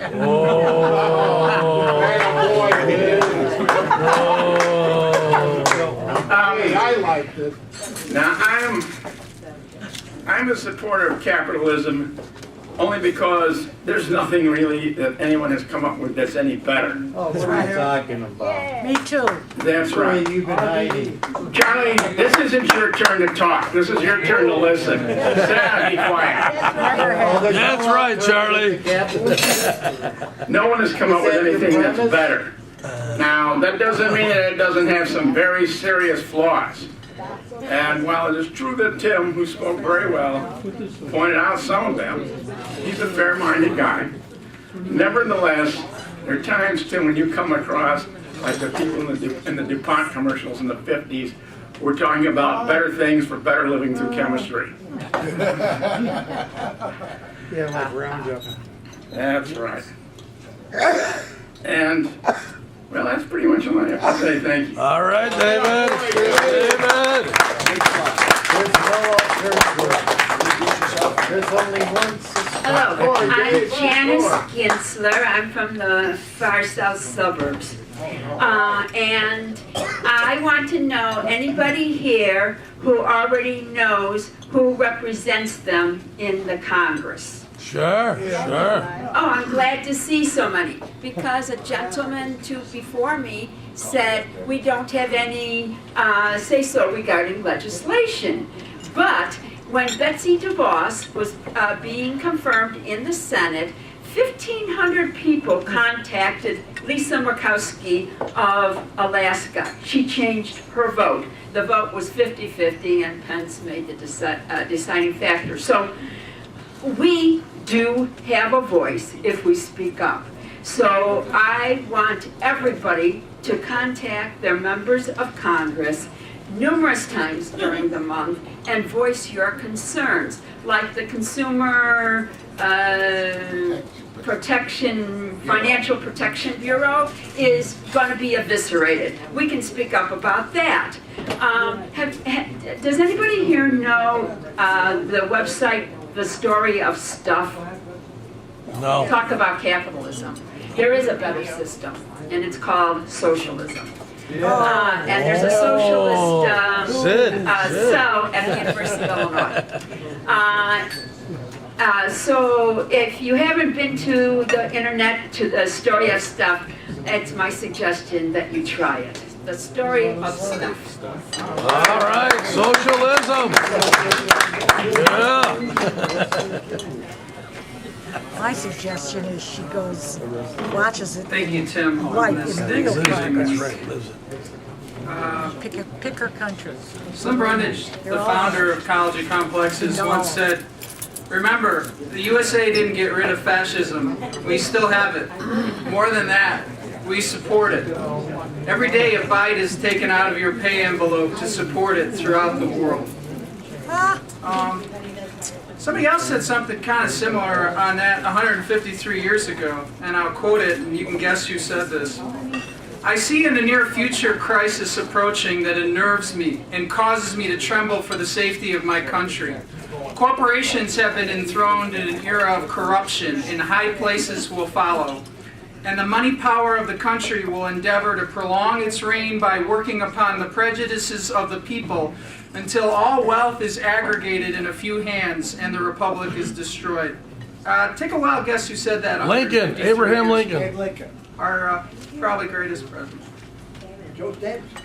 Is Trump a master salesperson, or are we just extremely ill-informed society, hooked on corporate media, and hooked on our fear of the best ideas of our history being enacted into public policy, because that's just too much like wishy-washy Scandinavia, too artsy-fartsy, Bernie Sanders, Jill Steinish. That's just cuckoo crazy. Those people must be running through the streets, mad, frothing at the mouth, cats and dogs falling from the sky in Scandinavia every day, right? Feel the burn. You mentioned Adam Smith, and I'd like to mention another economist, John Hobson. He talked about how capitalism might not be the exact same thing as imperialism, but they always happen to live next door to each other. We need to be educated and we need to vote. Yeah, that's one tool in our toolbox, but the number one toolbox throughout our history in the United States has been being on the streets organizing for foundation change, system change, structural change. It would have been nice if we had a system where we counted 1/3 of the population voters voting for Trump, 1/3 of the population voting for Hillary, and 1/3 voting no confidence vote, which means nobody won. You should have had a second round. You deserve a second round last year, and you didn't get it. Because the 1%, always that train comes on time. When people want democracy, they give us the big middle you-know-what. Tim, I have no doubt you're an honest capitalist, an ethical capitalist, a moral capitalist, a kind capitalist, a diligent capitalist, and that's a beautiful thing. However, those individuals and organizations and parties who always reach the very top positions of wealth and power and influence, they're not. We know this. The condition that capitalism reminds working class and middle class people of in the world is cannibalism. All right, Jonathan. You know what? In the era of Trump, I bought my first house this year. I'm very proud. I thought I'd bring you all my first house to show it to you. It's not handicap accessible, but it's a wonderful, wonderful place, and I invite you all to it tonight. Equity, building equity. Yeah. All right.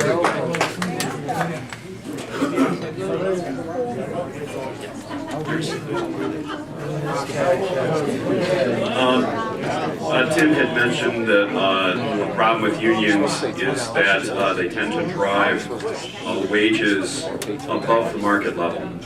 And I guess that kind of hit me where it hurts. I think that that's only one side of the coin. That there are a lot of capitalists that if they can, they'll drive wages down below poverty wages. An example is Walmart. It's one of the largest employers in the U.S., and most of those people, they're paid poverty wages. And on the first day, employer education, they're told how to apply for food stamps. This is true. Wonder how many socialists And because the prices are and many people in the Walton family are listed as among the richest people in the United States. That if given the opportunity, they just don't care. If you just look at the numbers, U.S. is doing great. If you just look at the dollars. But there are different ways to do measurements and other ways to look at happiness. And you look at those surveys, and there are countries like the Netherlands or Denmark or Sweden who aren't known as economic powerhouses, but those people live in societies where they're very happy, the families are happy, they're protected, they have health care, there's a lot of socialism there, the taxes are very high, but they're very happy. So I think that one of the big problems with capitalism is that it's a system that allows the consolidation of economic power amongst a very few people who end up writing the rules and rigging the rules to hurt the 99%. So I'm for capitalism, but I think that there should definitely be a lot of controls. Absolutely. More socialism. More socialism. Yeah.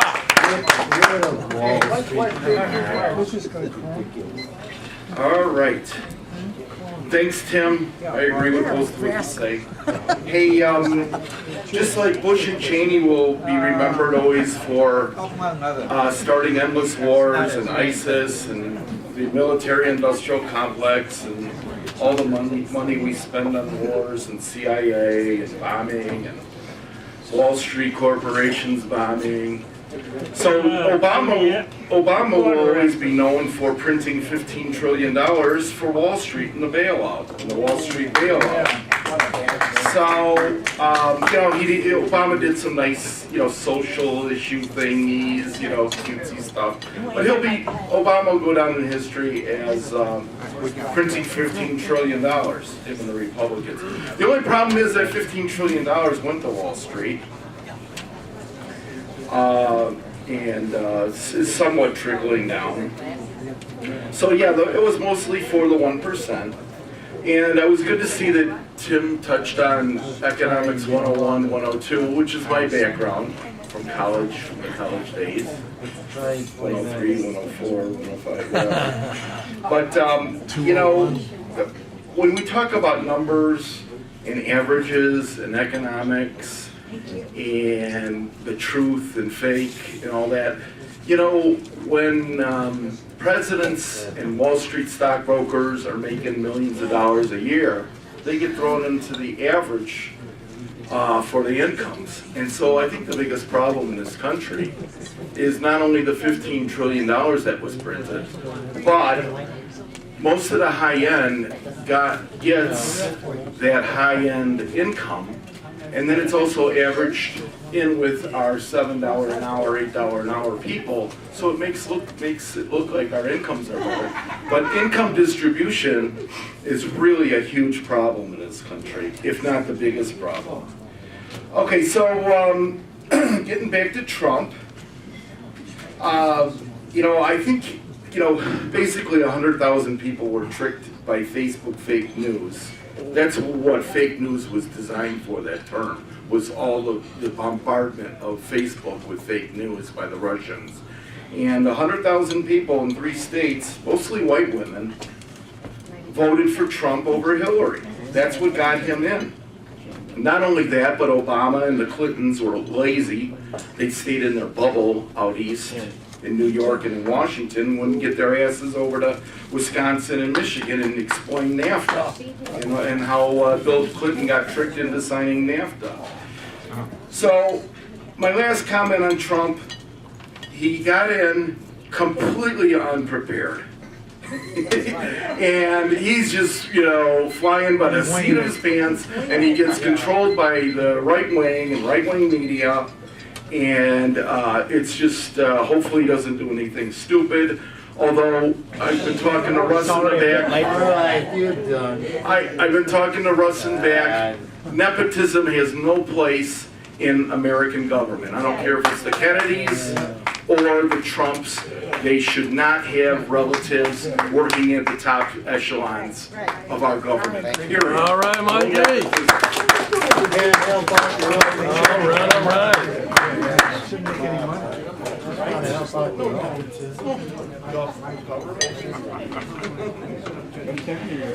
I agree with you, Tim, that business shouldn't get special favors from the government. They should make it on their own. I agree that Trump's America First approach is harmful, and his anti-trade, I should say, approach also is harmful to our economy and the world's economy. I don't agree that the Republican tax reform is primarily helping the wealthy. Part of it is to double the standard tax deduction. Now that's what we can all use. Why do we have just that instead of allowing all these special interest deductions to the real estate industry and so forth? So in that case, it is more of an equalizing type of reform. People do criticize the corporate tax reduction. However, there is an actual good reason for this, because American companies are not competitive because they are taxed so much more than foreign companies. And as a result, many of them, not many, but some have gone to other countries so as to be taxed less. So there's a practical reason for that. And this is, again, I think we have to watch the itemized deductions. The tax reform tries to get rid of them. All the special interest groups are coming out to fight them, but these, we really should get rid of them and have the tax deductions that benefit everybody, not just the few. All right, Margaret. No more 1040, Margaret. I say no more 1040. How about that? For individuals. For individuals. No, you just one double, the standard. No, they won't fit that. Yeah, I'm with you. We hear a lot of comments here almost every week on the evils of capitalism and how we've got to get rid of it. I happen to agree with several of those tonight who said that yes, it is a flawed system, It happens to be the least flawed of all of the systems that are being offered at this point. Now, Donald Trump is the president because of the fact both major parties dropped the ball. They forgot their obligations to the American people, as a result of which a joker was able to slip into the deck. And a midnight toker. As a result of which we have the potential for some real problems. He has alienated many of our closest allies. He has brought us close to, if not war, a state of near war with some countries. When you get on the phone 3 days after you've become President of the United States and you start having a shouting match with one of our closest allies, Australia, there is a problem here, and it is a problem we cannot long live with. If we start treating our friends this way, we're going to be in deep, deep doo-doo if we start having major problems. Now, he talks about, Trump talks about how he's for the working man, and yet he was the guy that sent many of the jobs owned by his companies overseas. For a guy who talks America first, he certainly does not live by that dictum. Now, America first is a word and a term that's been bandied about. Unfortunately, it's been misused. I'm an American. Yay! I'm proud to be an American. Yay! If I were not loyal to my country, I would not be much of an American. But that doesn't mean slavishly obeying whatever idiot happens to be occupying 1600 Pennsylvania Avenue. I believe it was Stephen Decatur who said after the War of 1812, America, right or wrong, when right to be followed, when in the wrong, to be corrected. I'm paraphrasing, because I was not there. I was not there at the dinner party where Decatur made that comment. The fact of the matter is, a lot of our problems, if you want to see where the problems begin, look in the mirror. Uh-oh. How many people in this room vote regularly in our local elections, in our state elections, and in our general elections? I've actually heard people say, oh, I don't vote anymore. It only encourages them. The fact of the matter is, yes, we have some problems. It becomes very difficult to find competent people to run for office because of the sheer cost of running for office. When I was visiting over in Ireland about 5 or 6 years ago, I did meet a member of the Dáil, the Parliament. Time's up. And time's up. We'll talk about this later sometime. All right, Pat. All right.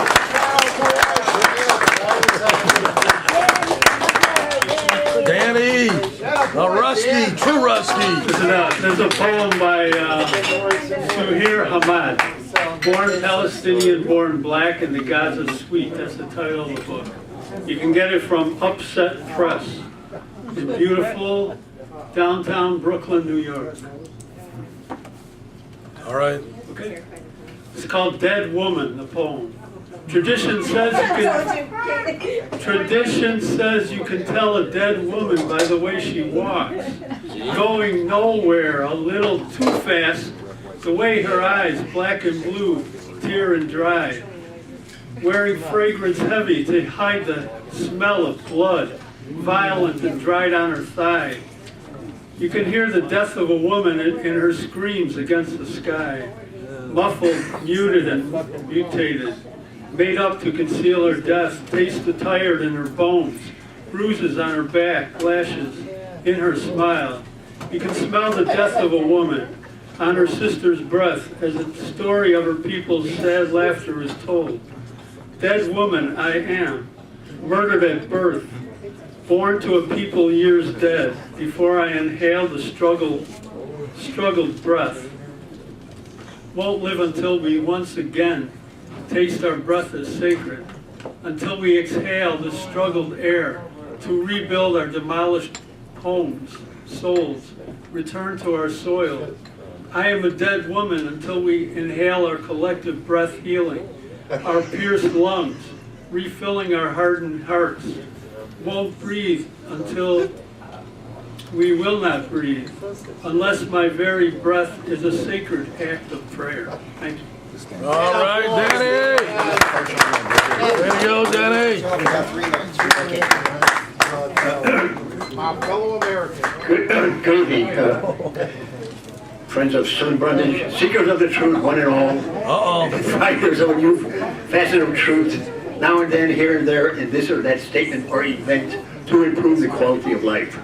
We have come here today to learn some new facet of truth to improve the quality of life. But I'd like to share that on November 25th, it was the first time I attended here. That's 32 years ago today. And November 25th, that's a feast of St. John, Pope John the 23rd. They're 32 and 23. And Pope John over, they asked him how many people work in the Vatican. And he's about half. And he said, Pope John said, there are 3 things that ruined the Italians. It was Italians. It's wine, women, and work. And I thought the Irish and the English. The Irish never forget the English. No, the Irish never forget the English. What is it? Never forget. The English never remember, the Irish never forget. And I tell you that it's oh so easy to dump on Trump. I asked this one, the black fella, a couple of weeks ago, did he vote for Hillary? He said, no way. He voted for Trump. He says he wants America to be American. If he voted for Hillary, she would want to unite Canada and Central America to make it one country. You buy a TV, they got French language, English language, and the Spanish language. Hillary would go out to make this country socialistic. And that's about it. Well, I'd like to make a suggestion that we form a suggestion box. Okay. Rebuttal. It's called rebuttal. Thank you. All right. That's it. One more. Okay, Charlie's going to bring us home in a couple of minutes after my last rebuttal here. No, I got a rebuttal too, man. I got a rebuttal. Well, we're up to 3 minutes. 3 minutes. We're running out of time. Come on. We'll wait and see. A few facts. Those of you that might be new here, if you listen carefully tonight, you see that there's a wild disparity of opinions depending on where people are along the spectrum of illusion versus reality. The media maintains a segment of America in a bubble of mythology. Many Americans believe things that aren't real or didn't happen. The media has browbeaten us into thinking that, well, enough people didn't get out and vote for Hillary, so that's why Trump won. That's the biggest crock of horse manure that has ever been spread on this public since we were told that George Bush won a close election in 2004 and he was still in after he was voted out in a landslide. No Republican, Tom Hartman talks about this all the time, no Republican has gotten control of the White House without massive treason, criminal activity, and theft of votes since President Eisenhower. Every last one of them since has been involved in massive treason against America and the Constitution and kept control of the White House. Now, Bush and Cheney were not elected at all. They lost both elections. For 8 years, that was 8 of the darkest years of my life. I don't know about some of you, but for 8 years we had no president and no vice president. We had 2 corporate criminals that were installed to play the roles of president and vice president. Now we have another corporate criminal, carnival barker, that was installed to move his pen on paper pack the courts with intellectual prostitutes masquerading as judges. It's called the Federalist Society. There's a dictionary definition. Paul Craig Roberts talks about this all the time with the press. He says our talking heads, many of the people in the press are what he calls prostitutes. They're intellectual prostitutes that are paid to shape and mold public opinion so Americans have a totally unreal grasp on what's really happening in the country. Trump is not the president. He should not be addressed as Mr. President. He should. He's violated his oath of office if he took it. Every day he's been in massive crimes against humanity around the world. The man should be impeached, removed, sent to prison for his crimes, along with Bush, Cheney, and a bunch of others, if we had any justice in the real world. The real story that nobody's talking about, it was on the news today, just briefly. He said Trump and all this sex scandal and everything else is a bubble. It's shading. It's providing cover for what's going on underneath, which is they're filling the courts, the open vacancies, with many Scalias and many Clarence Thomases. The one Republican operative says once you have the courts packed with people like Scalia and the others, then it doesn't matter what progressives want, it doesn't matter what the American people want, the courts will shape and mold public opinion, and what's happening, they will protect big business. So that's where we are today. I would strongly advise everybody to get a copy of the current censored news book, okay? It talks about that. Thank you. All right. All right, thank you.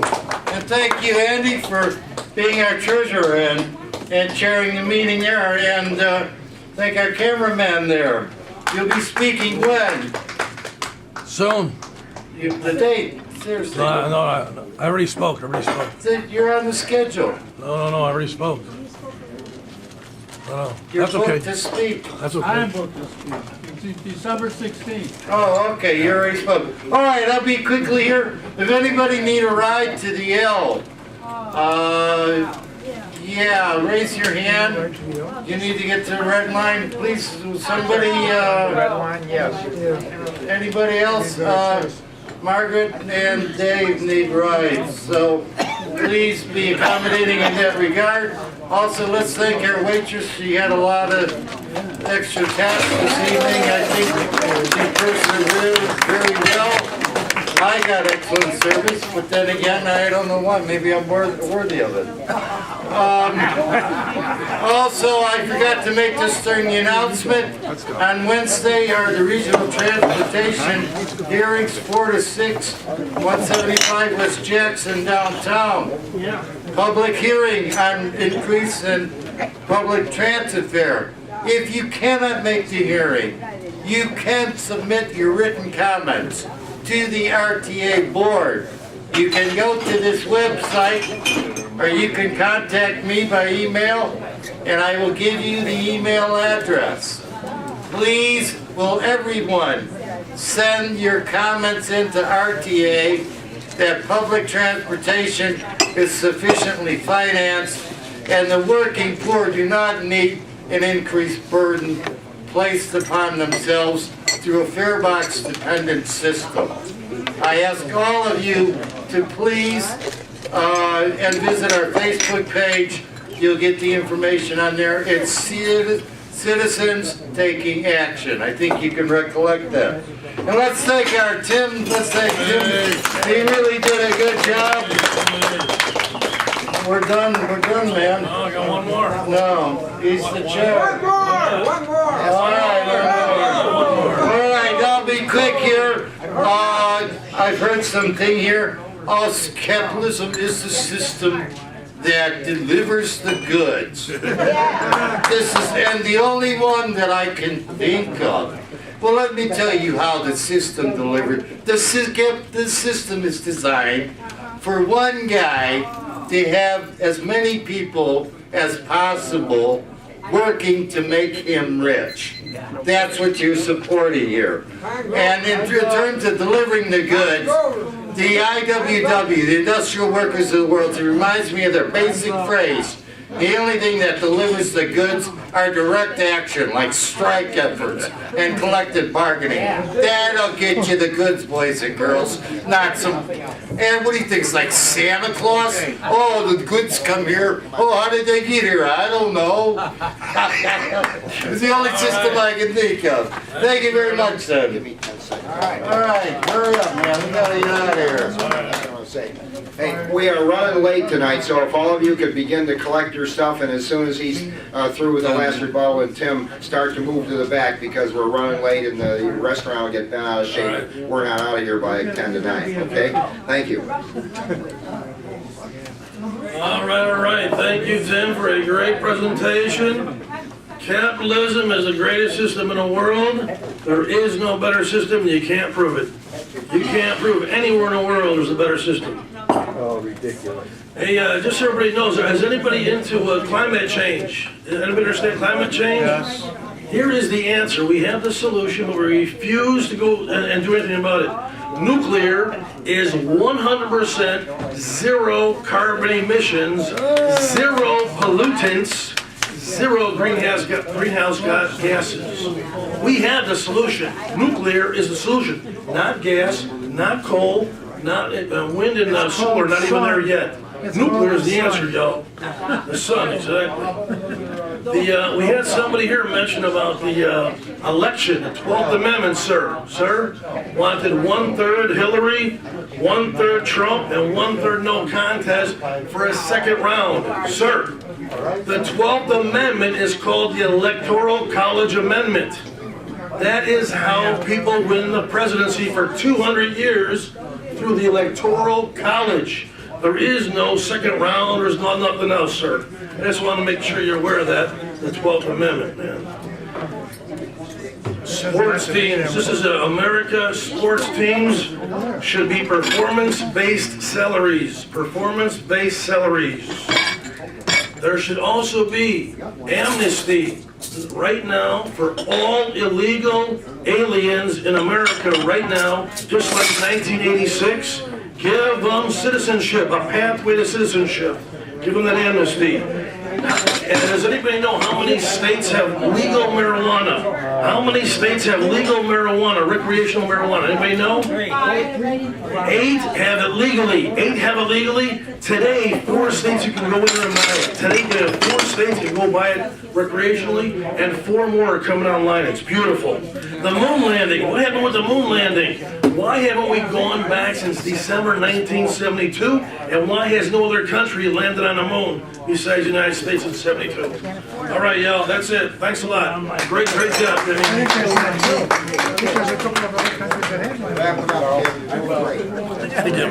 They're all wackos. We're all wackos. In the interest of time, I just want to say strong thank you to everybody who came tonight. I want to thank you all for getting a lively debate going. And with that, College of Complexes is adjourned. Yay! About gerrymandering and that, did you speak here before? I did. Yeah, I thought I did remember you from something, yeah. We have the solution.